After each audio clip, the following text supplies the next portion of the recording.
Voici un extrait promotionnel de l'entrevue de la table ronde organisée par Supraconscience à Paris avec deux invités, Sandra Vimon et Jocelyn Morrison.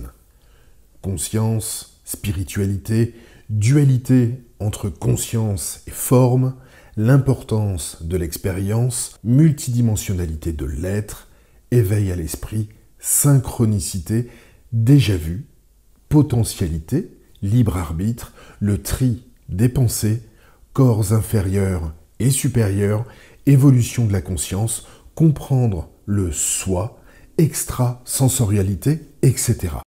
Vous pouvez vous la procurer en totalité sur le site web www.supramental.biz. Bonne écoute. Il y a le déjà-vu qui est un phénomène un petit peu à part, là, qu'on n'a pas trop abordé. Si on le regarde rapidement, le déjà-vu, en fait, c'est que si, disons, il y a deux lignes de temps qui convergent, donc mon ego est sur deux lignes de temps parallèles. Donc, sur une ligne de temps, ben, mon ego, il a déjà vécu une expérience. Puis là, tout d'un coup, il y a convergence.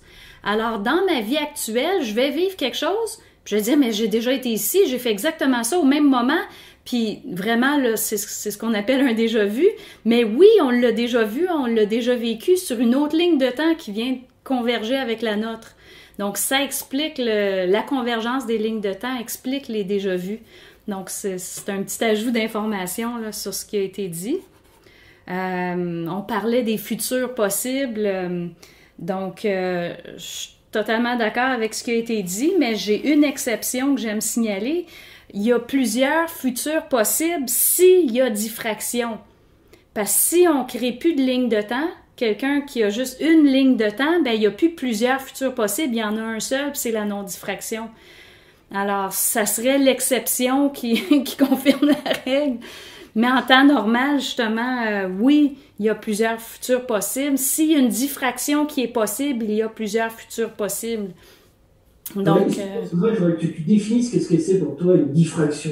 Parce que tu en parles beaucoup, mais on n'a pas, pour que les gens puissent comprendre qu'est-ce que pour toi une diffraction, parce que, voilà. Ouais, en fait, c'est une perte de notre énergie prépersonnelle, de notre lumière. Je l'avais parlé un petit peu quand j'avais parlé de la descente, de l'esprit universel à esprit à ego. Donc, c'est dire on se fait enlever de la lumière. Comment, concrètement, là, qu'est-ce que ça veut dire? Quand l'esprit universel diffracte et devient esprit, mais là, il perd le principe de l'amour complet. Mais nous sommes coupés de notre réel, de notre réalité. Puis c'est ça le point important de comprendre. Puis c'est par le phénomène de fusion avec l'esprit et ensuite avec l'esprit universel qu'on y parvient.